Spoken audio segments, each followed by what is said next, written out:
Hey, everybody, P.J. Turner, executive producer and host of the Break It Down Show. We got Will coming in a moment here. He's just logging in, so I figured I'll jump in with you guys to chat. We'll break some news. Not that I'm breaking it, but they're talking about the submersible. They found what they believe to be, and they're confirming now to be the debris field from the Titan. And I guess of the bad outcomes, this is probably the best because it was the quickest. And it just reminds us all that some things are really hard to do. It is a rough environment to work 2.5 miles below the surface of the ocean. Not a lot of things work down there. As simple as we want that to be, you don't just grab a rope and get to swimming.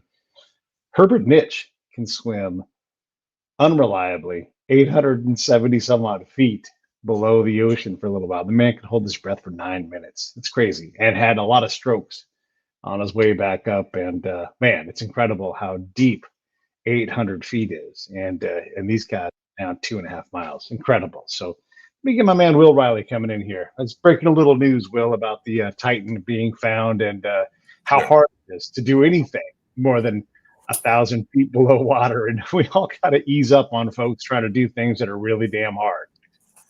Yeah, I mean, that's unfortunate, but I think that what actually happened was what everyone kind of expected. I mean, they found the submersible, and I mean, apparently just the hull had collapsed while it was underwater. There probably wasn't too much pain or suffering, but I mean, they were exploring down there, and then that was the risk, and all the stories people were telling, like sort of they were somehow banging on the hull every half hour and all this. I mean, I don't think that I expected that to be true. I mean, I thought it was unfortunately likely that those gentlemen were dead, and RIP they are. So yeah.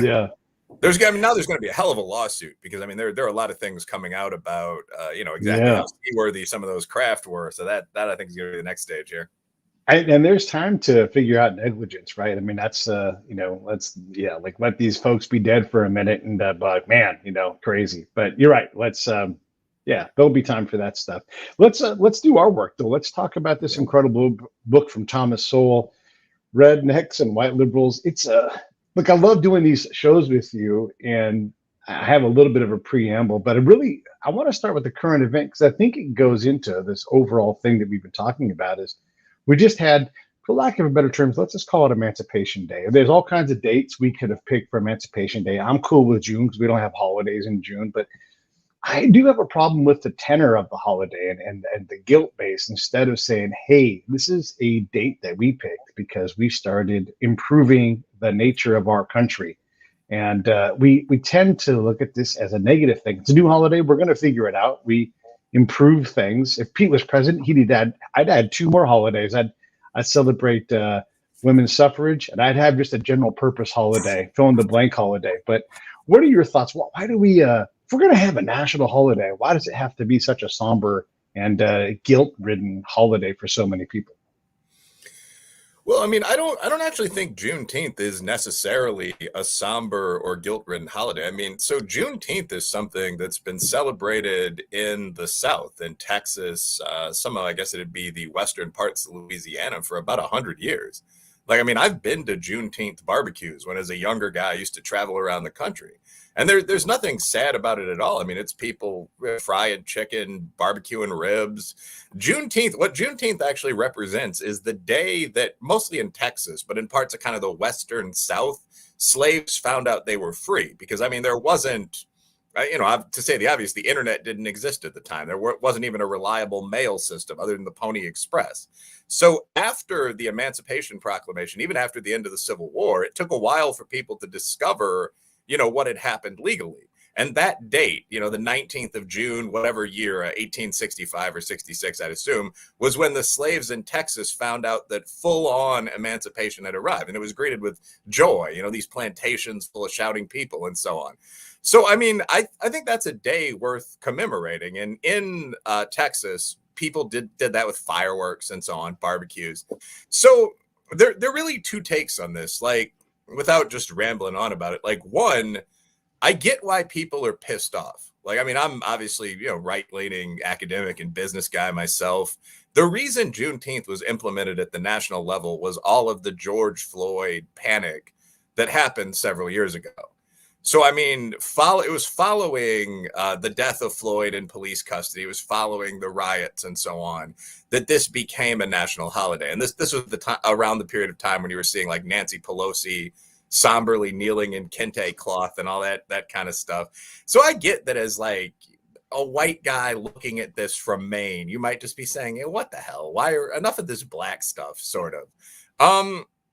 But the flip side of that is that the day itself, when you look at the totally made up holidays on the calendar, like Sweetest Day and even Valentine's Day are largely the invention of greeting card companies. Like Columbus Day and St. Patrick's Day were things that were publicized at the national level to appeal to like ethnic white voting audiences. So on down the line. I mean, even Memorial Day, you could argue, was created by the black community in part to celebrate things like victory in the Civil War. So the day itself, like, is the end of slavery. And I would wrap in the end of the Civil War itself, because that's not how people think of Memorial Day today. Like, is that worth celebrating? Like, is it worth having a 4th of July for the Civil War? Like, we beat the Confederacy, 1. Those guys fought bravely, 2. But we had a better social system, 3. And so we're now recognizing all of this. Black people were freed, 4. We're now recognizing all of this, and we're celebrating this holiday. And I have no problem with that at all. I think we kind of have 3 freedom days at this point. And this is where I'd stop it, by the way. I don't think the liberation of black people is like the key event in American history as versus settling the West or starting the country itself or something. But we have Independence Day, which I think everyone comes together on. Now we've got kind of Civil War Day, which does have a little more of an ethnic focus. And we also have MLK Day for the Civil Rights Revolution. Most people do something for MLK Day. You're off. And that's it. So I don't really have an issue with that. And when you say, now let's do one for women, you could throw Election Day in there. Some people might want to take Columbus Day back at the national level, but that happens. You vote on that kind of stuff. And I don't really have a huge problem with it. Like the Italian Day is less celebrated nationally, and the African-American Day is more celebrated nationally. Absent contemporary politics, I don't think any of this is something to get hysterical about. All right. And then if Pete was president, I don't know, executive order, August 15th, no holiday around then, kind of a holiday desert. And for the fuck of it day, just America Day, just don't do a fucking thing. It's it, have fun. Let's get into this book, man, because there's a lot of things in here. It's sort of a compilation of a lot of thoughts. And I guess, where do you want to start? Do you want to talk about the Jews, the Germans, or the blacks? What do you want to talk about? Well, I think everyone expects us to start off by talking about the blacks, but let's talk about the Jews. Let's do it. Yeah. So what Tom Sowell has an essay in this book. The book we're talking about today is Black Rednecks and White Liberals, which is one of the better Tom Sowell books, and which, unlike most of his books, is really a collection of separate independent essays. There's an essay in this book with the title, Are Jews Generic? And Sowell in this essay is not insulting Jews. What he's saying is that the phenomenon of the twin phenomena of high Jewish performance and Jew hatred are not unique globally. He points out that around the world, for what might be partially genetic but are primarily cultural reasons, you very frequently see these high-performing, localized groups that he refers to as middleman minorities. So, for example, and these are often immigration-based groups. So you have the overseas Chinese in Southeast Asia, where they might look indistinguishable to other Asians, to us as Westerners, but where that's very much not the case in, say, Vietnam. You've got the Lebanese in parts of Africa, mostly East Africa.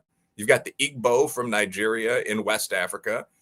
You've got the Parsis, who are, I believe, of Persian descent. It looks like we have a bit of an audience, so someone might correct this, but you have them in India, so on down the line.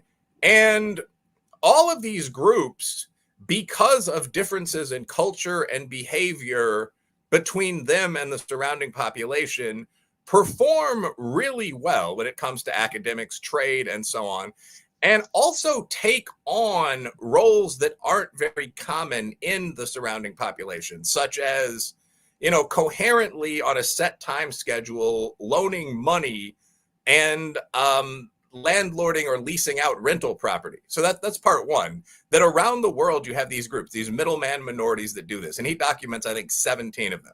And some of them, like the Igbo and the overseas Chinese, are now becoming notable in the USA because they're migrating here and they're doing very well.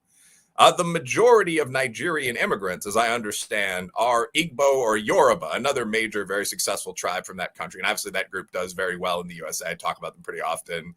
Many Chinese migrants to the USA were overseas Han, and many Vietnamese, quote unquote, boat people who came to the USA were also overseas Han. That's why they were attacked, actually, following the end of the Vietnam War. But at any rate, so one, you have these groups. I feel like I rambled a bit there. But two, you also, in all of these countries, have a pattern of hostility against these groups, where it becomes really easy to kind of ramp up anger against them.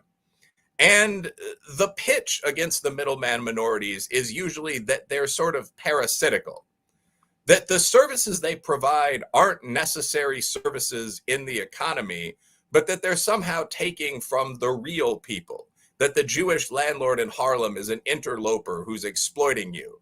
And Sowell breaks down the reality that this is not a unique or localized phenomenon, that happens with the overseas Chinese, that happens with the Lebanese, so on down the line.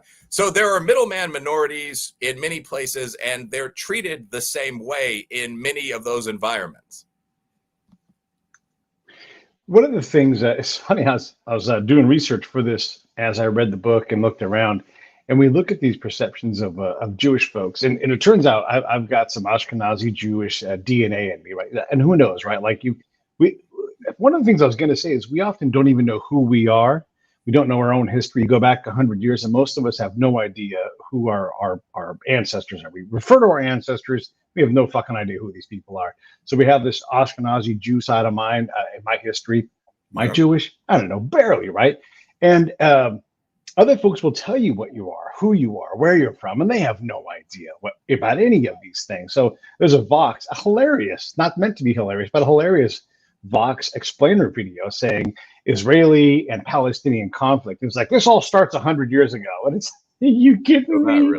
100 years ago, right? So this all goes into this Sowellian idea of, we take these unrealistic things and we put them on these middlemen or whatever, even 100 years ago. Come on, I mean, the Palestinians and the Jews, seriously. And they say this, they think it goes back centuries.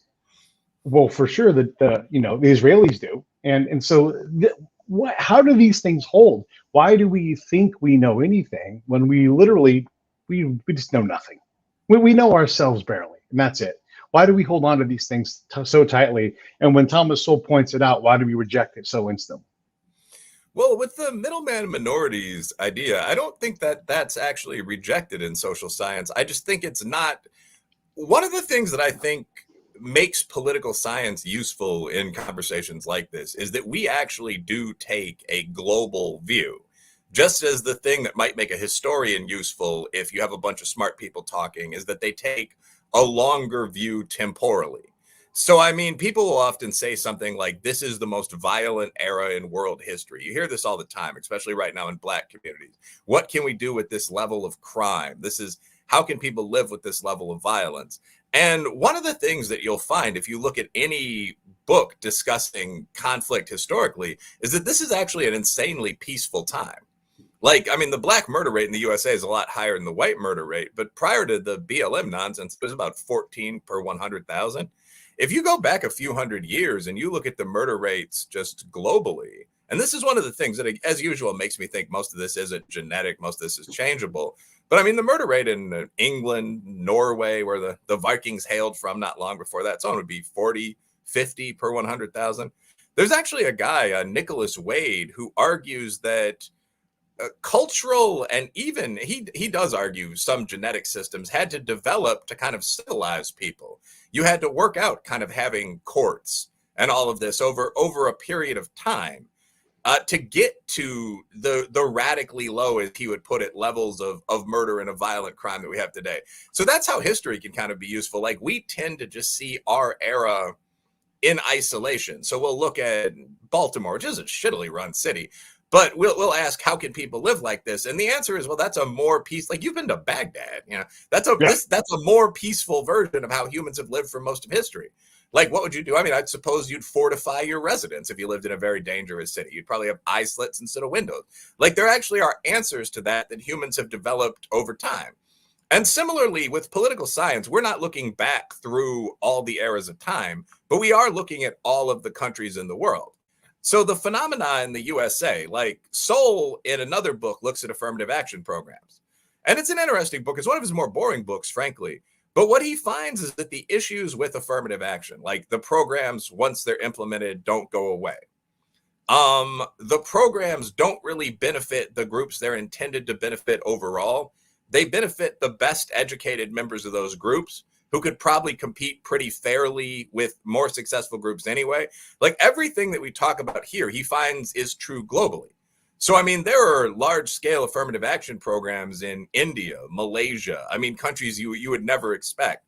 So, I mean, it's kind of the same point here. Like the middleman minorities thing, what he's saying in this chapter is really just sort of a reminder, like, no offense to the great Jewish people, but there's nothing really unique about anti-Semitism, except the what makes anti-Semitism unique is that it was tied into one of the great religions, I think. So, like, the Jews are the people that, quote unquote, kill Christ in the Bible. So across all Christian countries and many Muslim countries, there's something in addition to hostility toward a middleman minority that's directed at Jews. But the basic idea that there are these groups that have a culture different from the culture of the people around them, and that so are able to provide services that the surrounding community has a lot of difficulty doing for itself, and that as a result get a lot of backlash. And this backlash is often falsely labeled as justified anger at the interloper or something like that. That's actually an interesting idea that once you understand it, you can apply to a lot of phenomena in the USA.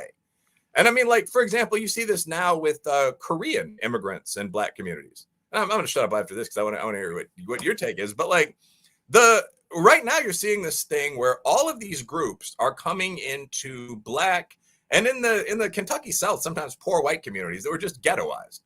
Like there wasn't a lot in these neighborhoods from either one of the groups I just mentioned. And they're opening like successful small fruit stores. And one of the things you're seeing is a surprising backlash where people are coming up with all these sort of conspiracy theories. Like, well, these Koreans must be getting money from the government. You know, why are these foreigners allowed to do this when we can't? Why are banks loaning to them as opposed to Blacks or quote unquote hillbillies? And what's never discussed and what you need to be able to bring up if you're something like a local mayor in conversations around this is that there's a huge cultural variable here. Like these people are succeeding where local businessmen didn't because they work longer hours. Their family members are staffing the store. At some level, they might understand math a little better when it comes to closing the till at the end of the day. So what you want to do, I'm not just going to shit on Blacks and rednecks. What you want to do is teach Americans those skills kind of. But in the meantime, like you understand that those middleman minorities exist. And if you have an immigration policy, you might want to bring in lots of middleman minorities. I mean, like if you want to be a trading state, that's a set of groups you could look at. Like who's going to face a lot of abuse overseas? Who's going to be really patriotic here? Who's going to contribute to this country? And those groups exist in white, Black, Hispanic, et cetera countries. Yeah, that's great, man. There's a lot of things to say within that. I guess one of the things that it's in the book, and this is a common Sowellian thing, but there is a path to dealing with these things. And the middleman that he studies is, you know, these folks come to a foreign land or definitely a foreign culture, and they get to work doing something that no one else is willing to do, whether it's exchanging money or whatever it is. And they nug it out. They get to work, and it takes them approximately, let's say, 4 years to amass enough money to exit that particular thing, or amass enough of doing that thing that they're making even more money. They take care of their kids, keep them in school, and they take opportunity. And then the next thing you know, 2 or 3 generations later, they are fantastically successful compared to the folks around them who are in the same condition around them. And I guess I'll expand this thing and let you kind of compare and contrast amongst the groups that are studied in the book or abroad. If you were to take like a gamification of this and you were to, you know, like, okay, we're going to turn on the Will and Pete thing. Like, I'm going to give you a briefing on you can now start your life at 18 and you can go through door A, which is Iraq. You can go through door B, which is India, or you can go through door C, which is America. And in America, yes, there's a lot of guns. Murder rate is this. If you avoid these zip codes, probably be all right. There's, for the most part, equal protection under a law, you know, and if you avoid, and then if you kind of broke down each one, where are people going to go? And they're most likely going to pick the American option. And so they have this middleman thing. It's really interesting because you do have the thing. If you and I said we're each going to go out and get a job and we're going to both start a Burger King and we're just going to take no days off for 4 years and we're just going to work and save every dime we possibly can save, sleep on a cot in our cousin's house, and just do nothing but save money. In 10 years, we're going to be in a fantastically better situation financially if we sacrifice those 10 years. For whatever reason, when you're from that culture, it's hard to get people to do that. When you come from somewhere that sucks, we tend to see people do that. Is that a fair assumption? How would you compare and contrast these things? I would say if you're a successful person who comes from someplace that sucks, it's fair to say you do that. Like, I mean, and first of all, I mean, again, as a political scientist, by global historical standards, like India doesn't suck. I mean, like Delhi is probably a better city than New York was in 1930.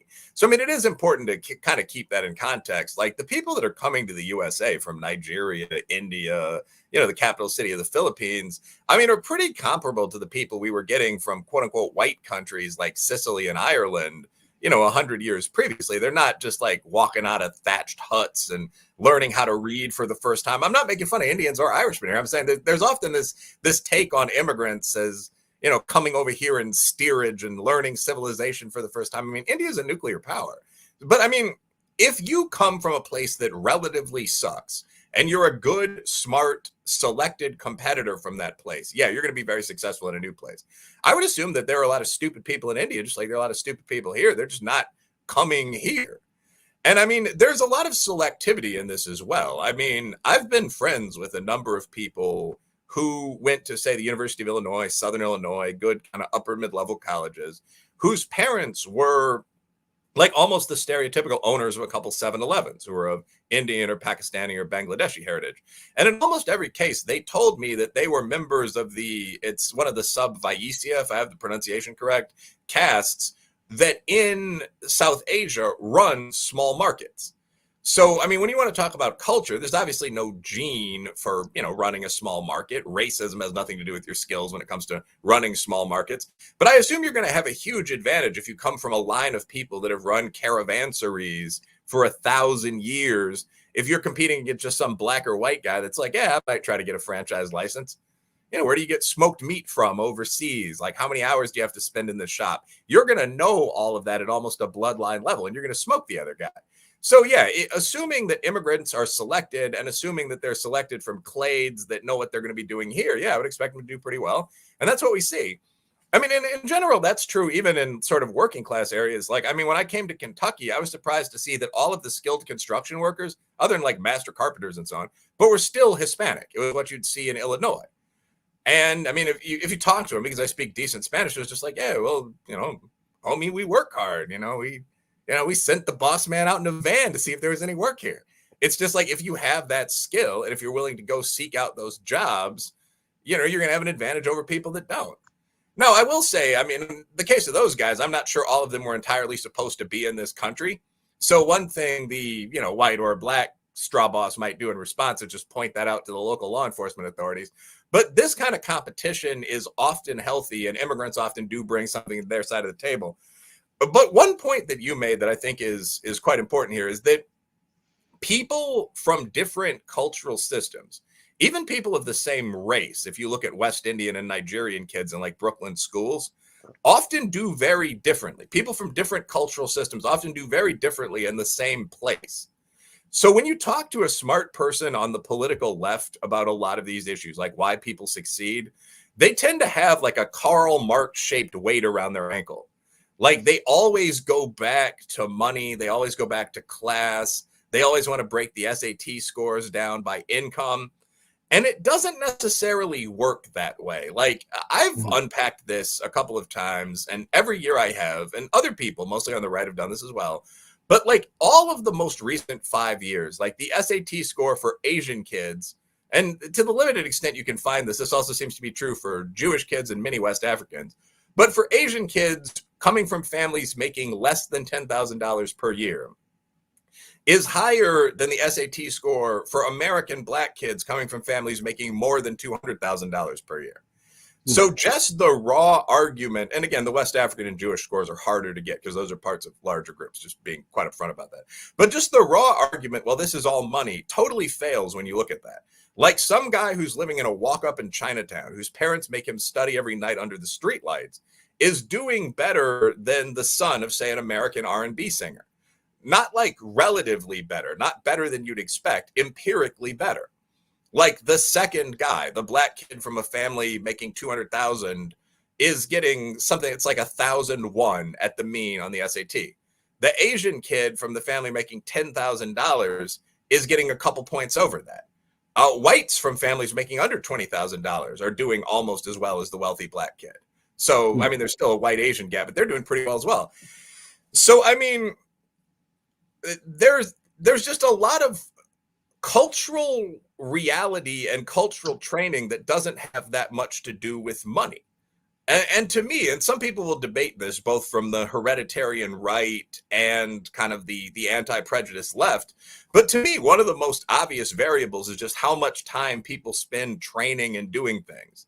It's like the classic, the 10,000 hours when it comes to anything from shooting your rifle to playing the violin, right? I mean, Asian American kids study 3 times as much as black kids and 2 times as much as white kids, just in terms of number of hours, not just doing your homework, but doing flashcards at the table and training with your father and reading a hit in the book and so on.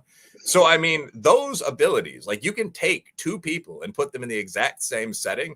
And what you will find is that the person that puts in 3 times the amount of work, which often is cheap or free. I mean, even the worst school is going to give you your textbooks and your supplements. That person is going to do much better than the person who puts in, 1/3 X the amount of work. So yeah, there's often an immigrant advantage there. And there's also an individual to individual advantage, right? Like 2 people in the same family often do very differently. Yeah, that's Judith Rich Harris's work right there, talking about there is no middle child, there's no middle child syndrome. It's just there's different kids all do different things because they're all wired differently. And when you account for genetics, there's just not much room for a reliable, good parent outcome. It's crazy. Like when you look at everything that goes into how genetics impacts things. I don't want to get us distracted and talking about Judith Rich Harris, but the impact of genes and what we're learning about genes and where they stop and how much they impact. It's just going to get crazy over these next few decades as we learn more about what is and isn't in our coding. The cultural part, though, is really interesting.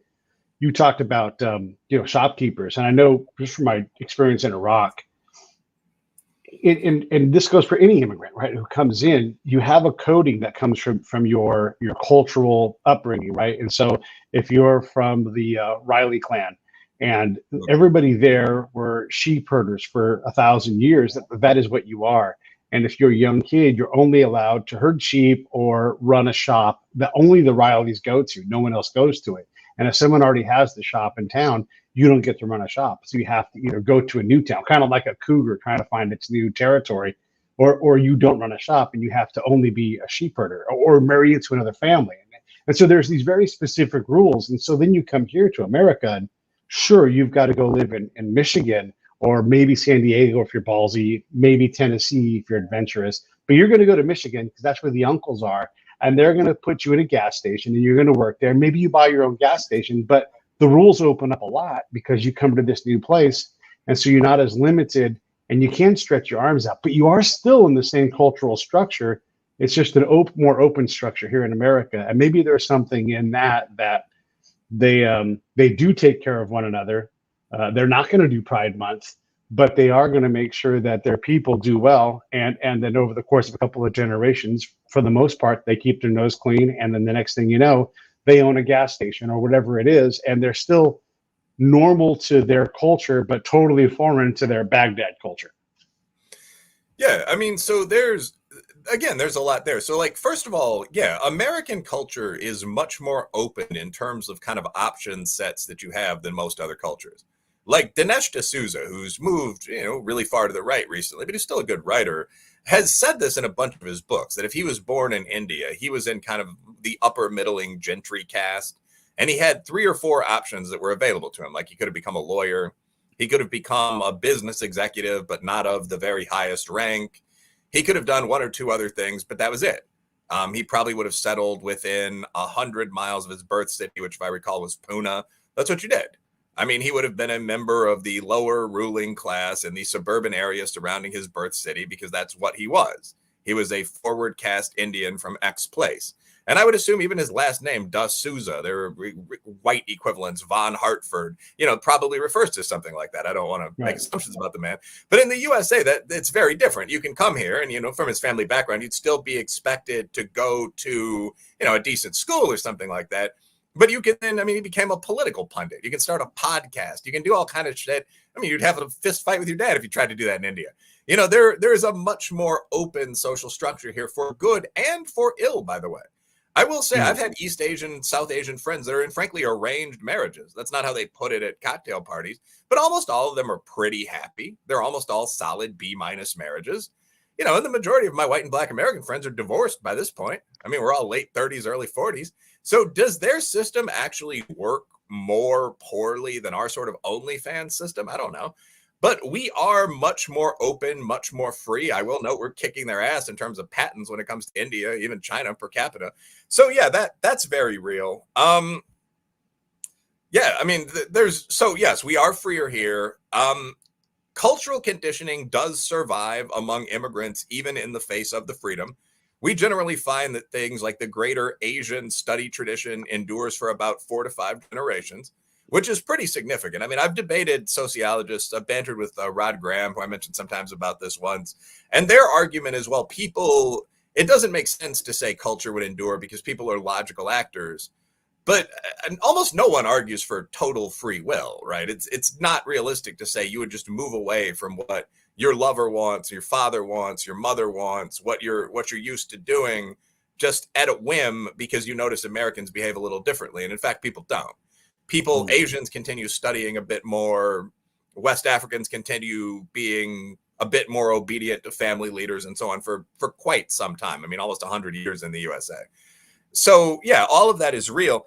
One final comment before we switch back to kind of the next question. When we talked about genes versus culture, I am a culturalist, and I have some questions about like this research that finds that parents don't have an effect on kids and so on, because it just sounds so dubious. So for example, one of my core points, whenever I debate anyone who's a hereditarian online, I may be mispronouncing this, but Kramul, the Twitter account, and I had an exchange about this pretty recently. And his argument was pretty similar, like how kids perform is almost entirely genetically determined. Culture might be 10%, something like that. I don't want to misquote it. But right now, we're looking at the effect of COVID lockdown on the national board scores in math. And they're all down either 10 score points, which would be huge, or 10 percentage points, which is just massive. And that indicates something really obvious, which is that if you go to school half as often for even 1 year, something that's a direct proxy for IQ falls by 10 points. And that's kind of a no-shitter to me, right? Like, obviously, if you study the exact things that are on a test, like an IQ test is mostly verbal and plain geometry, you'll do better on the test. People that design tests don't really like saying that because, the test is a pretty good proxy for intelligence. But it also just makes obvious sense to me that, like, if your dad's home, your daughter's going to do better than if he's not. And it's the same thing with this. Like, we literally saw the national boards fall 10 points, 20 for Native kids, 13 for Black kids. So, I think you can say, well, in these models where we adjusted for these 20 things and we only looked at 47 people, we didn't find much effect. But, there are all of these studies. There was a recent study with French kids where if one of a set of siblings, these weren't twins, it wasn't perfect. But if one of a set of siblings was adopted by an upper middle class family, they did 12 points better on the French National Intelligence Test at, I believe, age 16 than another sibling that wasn't. And again, that's just sort of common sense. Like, both of them were above the mean, as I recall. But of course, if you live with a rich family and you go to a better school and you're less likely to be physically and sexually abused and you're training for university instead of the army and so on, yes, you're going to do better on tests. You might not be any more naturally intelligent, but those two things, G and IQ, are independent measures of how well you're going to do in school. They both matter. Like, just clearly, like in high school, I was a pretty competent athlete. It wasn't great, but I spent like an hour a day doing things like running and stretching and lifting weights. Like, I wouldn't have been as good an athlete if I didn't do that. There's no counter argument. Like, yeah, you would have been. It's just all natural. It's all up here. Like, I don't really think that is a very coherent position. So that's just my point there. Final sentence on this. It's very hard to ethically do a lot of the studies that would really pitch culturalism against the best hereditarian arguments. You can't take 1,000 kids and have them raised by bad fathers, which would be the rebuttal to the study that you're describing, as people have jokingly said in reviews of it. You can't actually, for a twin study, take 1,000 people and drop them off in a Mumbai slum and then have 1,000 other people raised in normal Western households. So, I mean, even the most extreme twin studies examples you hear, like, one kid was raised by a Jew and one was raised by an Arab. Well, okay, they were both raised in middle-class households in the same country. I mean, so it's very hard to get away from that model. And that's something that we're probably stuck with. We can't do the kind of experiments the old Soviets and Nazis did, and thank God. What if there was a dark web ethical review board? Maybe then we could get it through. A little dark comedy here on our. There actually are people. I think it's Emil Kierkegaard. Now, obviously, I mean, he's actually, from what I've heard, methodologically a pretty competent researcher. He's not doing that. But there are people that have like looked at massive data sets, like all of the data that was available on dating sites, and come to really interesting conclusions that are like forbidden in the mainstream press, but that are actually pretty fascinating if you're a competent scientist. But I mean, like with the twins, like you would actually need twins. You'd need 2,000 twins, and you're not going to find those. You're not going to work with a trafficking resource or something. So we're probably stuck with the consent forms and so on for right now. Maybe one day we'll do Maybe one day we'll do another show on that, and we'll go through Judith's book or not. Well, let's look at this one here and talk about it. I guess one of the questions. Are we, or is Black culture broken? Are we broken about Black culture? Do we get fed the wrong information? Is Black culture broken? This book just makes you look at it and you go, what is going on? Sowell says he rejects that slavery is a main problem here because things got better for a long time. So what, where do you put the problem at? Is this a problem of misidentification of the problem? What's going on? Well, I think so. First, I'm actually going to write some notes here. Yeah, please do.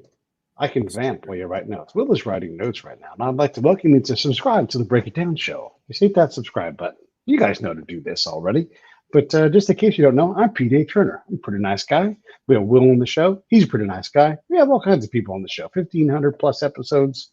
We'd love it if you support the show. Will is going to wrap up writing his notes here in a moment. We have shows all the time. Here we go. Yeah, so I mean, like, I think if we're talking about this honestly, like, clearly there are problems in Black culture. And I often do a cutout here, like, and of course there are problems with working class white culture as well, highest suicide rate. But like, to talk about Tom Sowell, Black Rednecks, we don't really need to do that. Like, there clearly are problems specifically in Black culture. I mean, I think it's the number 4 song in the country right now is Pound Town by Sexy Red. And again, as a guy who used to be a Chicago raver, like, I'm not shocked by this. I mean, people used to have sex in groups in bathrooms across racial lines. But I mean, the chorus of the song is like a young Black woman who used to sing in church, apparently, singing "My pussy pink, my booty hole brown." And I mean, it is very difficult to picture, say, a high caste Indian woman doing that, like on camera for someone other than her husband or boyfriend. Right. So there are these issues that you keep seeing. There's another hit rap song that came out a couple of years ago from, I believe, Yo Gotti that was just called My Nigga. And this is all reflective of, I mean, some deeper subsurface issues, like the illegitimacy, or if you prefer, out of wedlock birth rate in the Black community right now is 73%. And now this is one where it is terrible for everybody else, too. It's 66% for Native Americans, 50 to 60% for Hispanics, 36% for whites, with white Hispanics mixed in, 20% for Asians. I mean, so that's one where it's not an outlier Black problem to a dramatic extent, but where we're still the worst of a set of very slow foot racers. I mean, and then you get into crime, and there, I mean, you do see some shocking things, like Black people make up 60% of all homicide offenders in a typical year now. Now, again, that figures up dramatically from 40-something following BLM. We saw the Black homicide rate roughly double since 2012. But, no excuses. Like, we still, for multiple years in a row, make up 60% of murderers. And even when you talk about the traditional white pathologies, like, we've almost caught whites in terms of per capita overdoses. So even those like deaths of despair, deaths of decadence, like we're now catching up. So what's going on? What's wrong? I think that there are multiple things that have contributed to real and potential problems in Black culture. I mean, one would be founder culture to some extent. This is the same thing you see with Irish American culture. Many groups came to the USA from sort of medieval warrior societies. Scotsmen, for example. That's certainly the case for Black people. Black people were captives in high medieval, might be the level of technology, but like Iron Age warfare in Africa. Like fairly stable kingdoms like the Ashanti kicked the ass of their neighbors and sold the captured warriors and their families. So, I mean, you're not necessarily talking about people who were, Han peasants or something like that, who are coming from initially peaceful starting societies. And I don't see any more problem saying that with Black people than with Scotsmen. Two, the whole point of Black rednecks and white liberals is that when Black people got to America, they were placed in the most violent region of the country, where homicide rates for every group were probably at the 30 per 100,000 per year level. You're talking about Native American Indian warriors. You're talking about that quote unquote white trash culture where you had that Hatfield McCoy culture of vendetta. Most murders we now know were unrecorded on the white side. You had what was quote unquote white trash culture, which Sowell describes at hilarious length, giving hundreds of examples. And I mean, Black people were exposed to this for 100, 150 years. They were the opponents and occasional romantic partners of quote unquote white trash Americans. And there's a lot of empirical evidence of this that's given in the book, where, I mean, the author, Dr. Sowell, points out that most of the distinctive features of what's sometimes called AAVE, Black English, like people saying, I'm finna do this, those come from sort of semi-literate British Highland English. They don't come from any African language, which is not surprising because they're clearly English words. I mean, AAVE is not an African tongue. It's English with some Southern regional effects and some Caribbean effects. So, I mean, that's an interesting and obvious point he makes. But so you've got that. You have the founder culture. Then you have the encounter culture, I would call it, which would be this very violent redneck culture, which, by the way, faded out among whites in the South. Like the murder rate among Southern whites, which used to be very high in some districts on par with the Black rate, has been declining. So they've actually been handling this problem. That's a group that currently is fairly pro-police. But you have that. You have slavery itself. I mean, I certainly wouldn't excuse that. I mean, I would assume there was a lot of lawlessness in a group that was controlled entirely by another population. Murders of Black men and women by, Massa's sons surely weren't punished as they should have been. So, okay, you've got that. So all of that is kind of what builds up a set of potential problems. What creates something that could be catalyzed, where if you have more issues down the road and explosions possible, that's how I'd put that. But what Sowell points out is that between 1900 and 1950, you saw what he bluntly calls a move towards civilization. Those problems didn't express themselves most of the time. So, I mean, the Black family after slavery, and this obviously isn't because slavery was good or anything asinine like that, but was more stable than it seems to be now. I mean, about 75% of households were headed by a Black father. And as time progressed, as you saw the Rosenwald schools built in the South and that sort of thing, that figure improved. So by the time Walter Williams wrote about the situation in 1938, just before World War II, the Black fatherlessness rate, and this is at time of birth, was 11%. Again, contrast that with about 35% for whites right now. So, I mean, I think the redneck stuff is interesting and it explains a lot of what you see. But another variable would be kind of the Great Society, the massive welfare programs.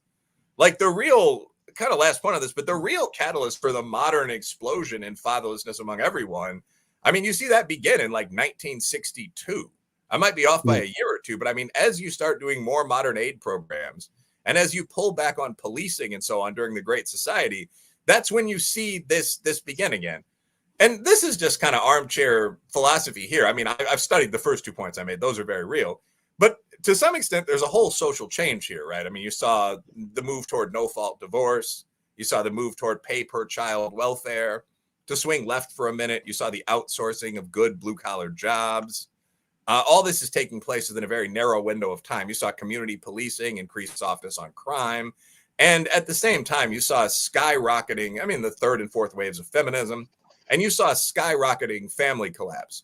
So the earlier preconditions may have set up Black people as more vulnerable to this.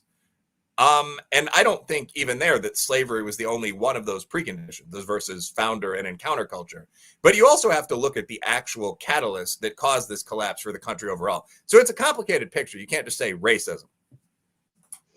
I think there's a geographic element to this. There's also a failed Reconstruction element, to include a political element of further punishment to the South. And look, if you're from California, we really look down on the South. We don't know what the South is. We just know we don't like it. And so there's a lot of poverty that's been forced upon them through bad decisions. Just this week in Congress, there was a lady there, talking about how Toyota, where they built their plant in Tennessee, those counties around that plant have thrived. If you leave those counties and you'll see ruins on Main Street. If you drive by the Edmund Pettus Bridge, you see a bunch of dead storefronts. This is not a thriving area because there's no industry there, and that's due in part to bad. Pete would say bad policy. So there's a lot of factors that go into this thing that gives folks hopelessness and a poverty mindset, where you don't expect anything good to happen and you're on your own. And so fuck it. Why not go do whatever I need to do? And what are the consequences? I don't have shit anyhow. Yeah, I mean, that's true in both Black and poor white communities. I mean, it seems to be expressed kind of differently. I mean, there's some crimes like dope dealing that are pretty similar in proportional rate.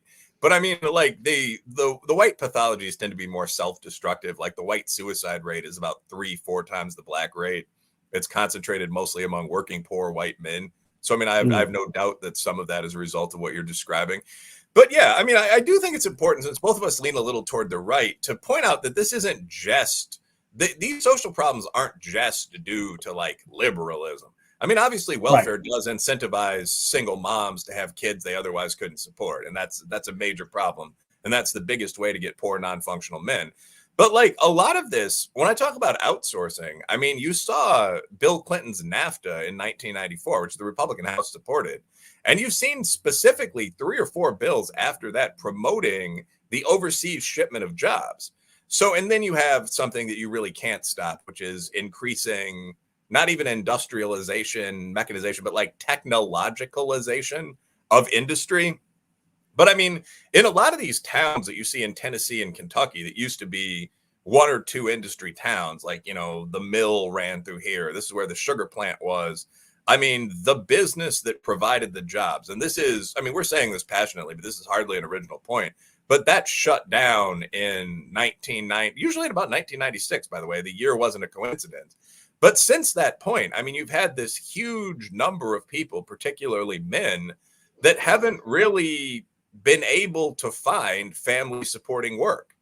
So that when people ask, like, why are there all these guys doing all these things, from committing crimes to just sitting on the internet, watching porn, jacking off, and playing video games, you can come up with all these moral reasons, but there's also one big structural reason, which is that the kind of blue collar work that provided the jobs most of those guys would have been doing.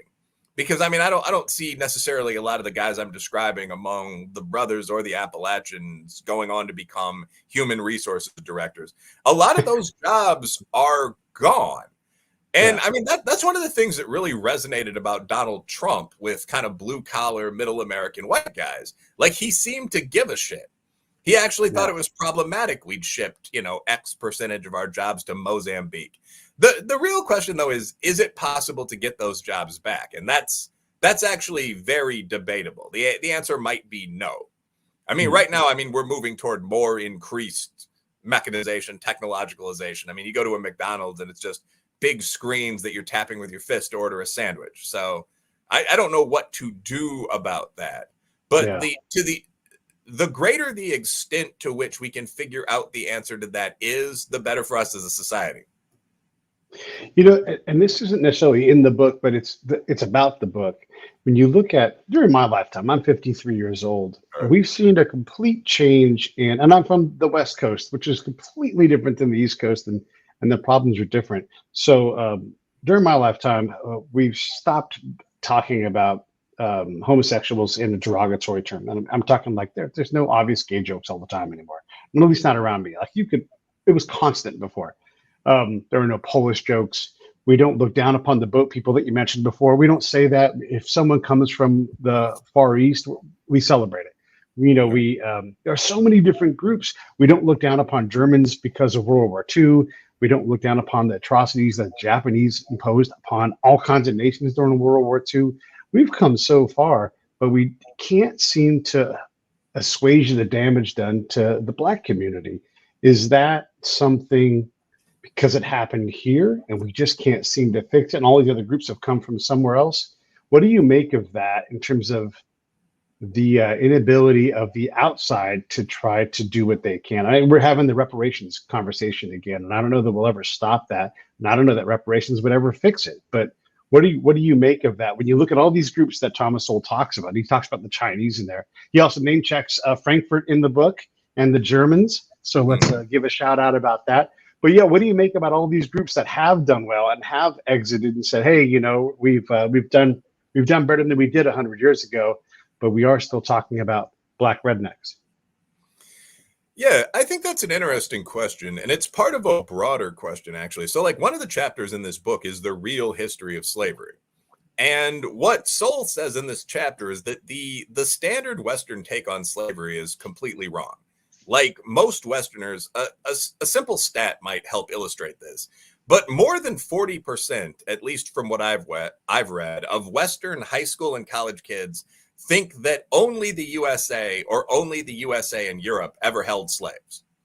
And obviously that's not true. I mean, so in this chapter, he goes through the full history of slavery. I mean, he begins in Sumeria and goes through Greece and Rome, talks about slavery in East Asia, slavery in Africa, the massive African slave trade, the slave sacrifices in Ashanti and Dahomey and so on down the line. Right. The West ended slavery. But I mean, when you talk about this kind of thing, like the atrocities of humankind spread all around the world, whites probably weren't responsible for a larger percentage of them than any other group. If you actually look at Genghis Khan and Mansa Musa and Pharaoh of the Bible and so on down the line. So there are two levels here. Why is the Western world uniquely obsessed with past sins? Oh, Tipu Tip. Yeah, Tipu Tip is one of my favorite historical figures, the legendary black slave trader. The coldest line of all time comes from Tipu Tip. People of every color are welcome in my markets, either as buyers or as merchandise, depending on their fortunes in war. So, I mean, Tipu Tip was a bad man. But, I mean, I didn't know you had that book. But anyway, is that his autobiography?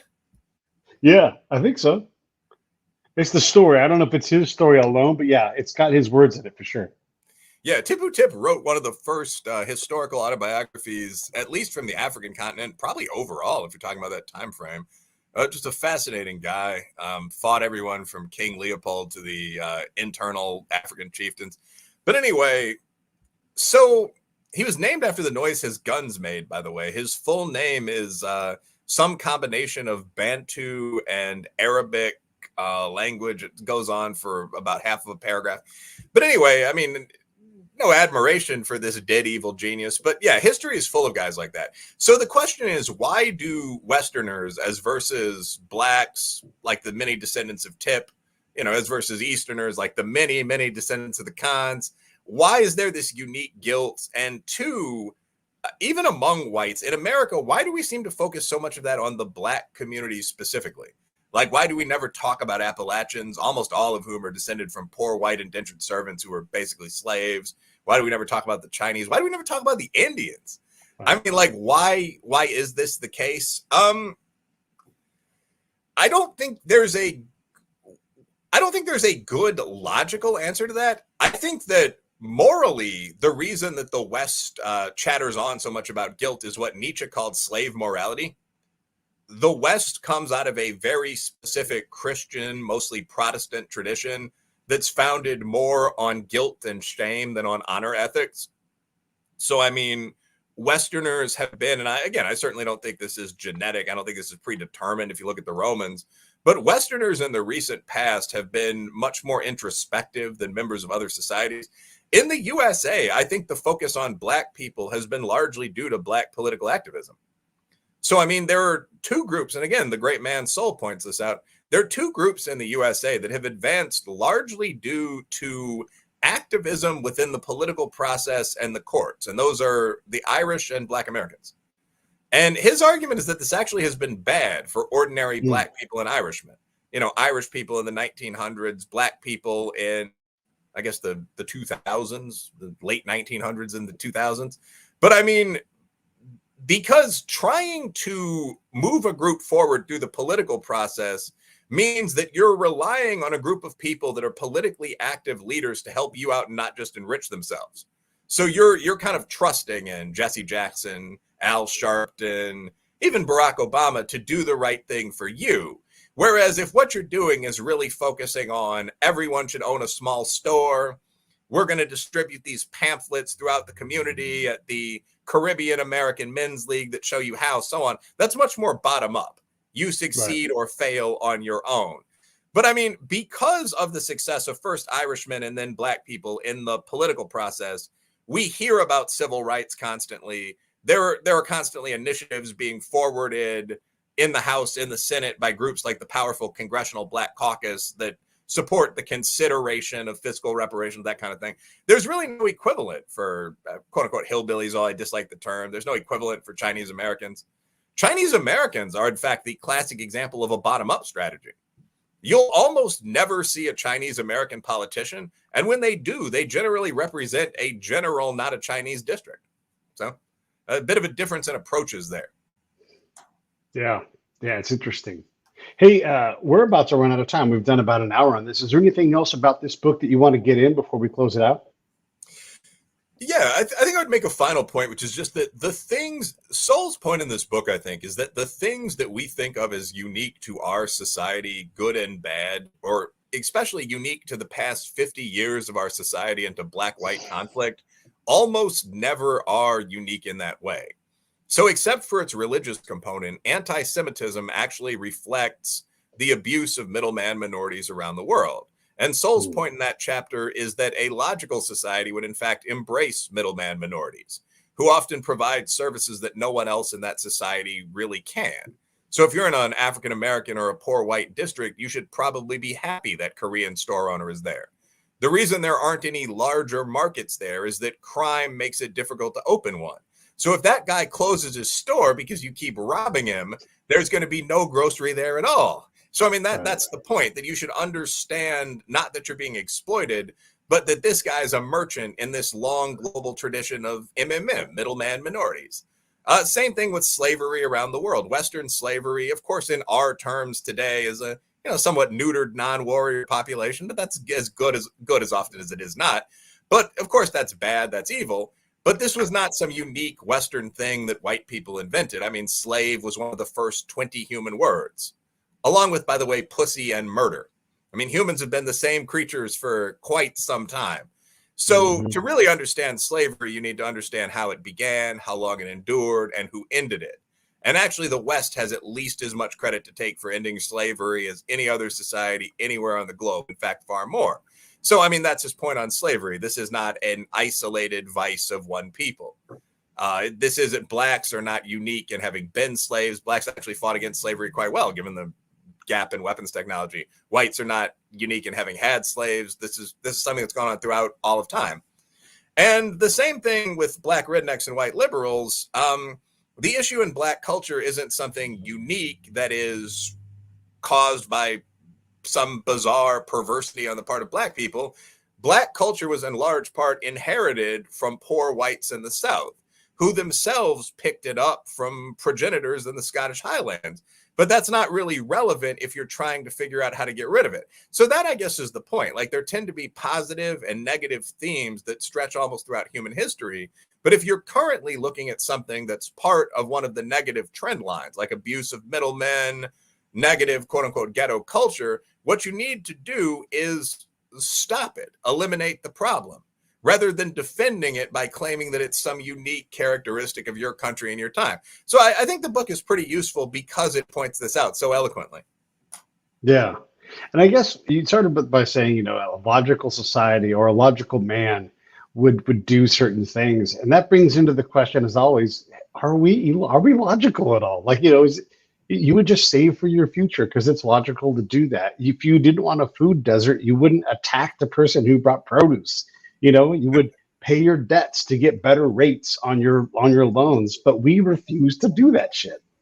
Well, that I think is why Sowell wrote this in a couple of his other books. And I mean, again, Sowell's talking to almost entirely college or grad school educated smart people that want to counter to liberalism. So again, you and to some extent I will sometimes just get out in the field or in the hood and talk to people. I mean, you can only do so much good by writing white papers, right? But I mean, that the point Sowell is making is kind of that of course. So how logical are people? There is logic as they can be given their training and their experiences. That's the answer. So I think what Sowell's trying to do, really, at least for college men and some of the other groups he does target, is give an antidote to the nonsense a lot of people have heard. So yeah, of course, if you understand what middleman minorities are, you'll pay your bills so you get a better credit score. But if you've been told that the entire credit system is exploitation, and what you should do is rack up $10,000 on your first card and then throw it away, which is very common with DJs and so on when I was in college, because who cares? And like, I don't care about ripping off MasterCard now. It's just like, you have to understand that's your credit score. So that's going to knock off 59 points on your credit score. So that to get the 10,000, it's going to cost you 14,000. I mean, like, if you don't understand all of those steps, you're going to engage in what you think of as amoral or even moral behavior because you don't. So he's kind of educating you about them. But I mean, like, if you think the middleman minorities, I guess in a sentence that's specific, if you think the middleman minority is an exploiter, you think that after you burn down his store, black people will be able to open a store, but they won't, because they were always able to open a store, and they just didn't. That's what a lot of people don't get. What's the next book? Which one do you want to do next? And I'll put a link in here, and we'll put it up and we'll get it out. Let's take a look. Let's talk about it right now. Tom Sowell books.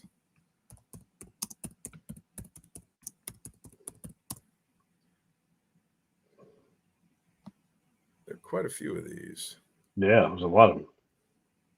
The 10 best Tom Sowell books. Let's see what these are. So right now we're working on picking our next Tom Sowell book. Wilfred Reilly, Kentucky State University, is doing his best to find us the next book as we continue our journey through the catalog. This guy's really written 72 books, although some of these are reprints. Yeah, and some are compilations of things he's written in smaller forms. Let's see. What about Civil Rights, Rhetoric or Reality? Do you think you can find that one? Bam, I got the link for it right now. Yeah, that's the one where he asks, this is interesting. I actually think Twitter will respond to this one. That's the book where he asks whether we need all of our civil rights laws at all. And he comes to the conclusion that we need some of them for like blacks and whites, maybe, but that they are at risk of expanding very dramatically. One, which is funny because he wrote that in 1984 and they sure did. We just saw gender identity added.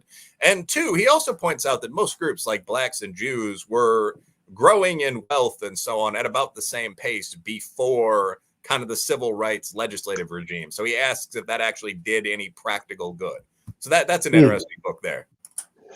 Yeah, that is an interesting book. And it's an interesting conversation because when the nation first started, it was, the original intention for some was to say, if it's not in the Constitution, it belongs to you, and there are a whole bunch of guys who are like, we don't trust us. Let's codify. And it looks like they might have been right about that. All right, so there's the link for everybody. Check it out. I'll put it up on Twitter right now. Thanks so much, Will, for talking. Anything before I throw the credits up here? No, although I will shout out to the guy who said no Polish jokes anymore because all the Polish girls turned out to be super hot. I mean, to some extent, that's kind of true. And not just that, but like the Polish guys turned out to be pretty intelligent.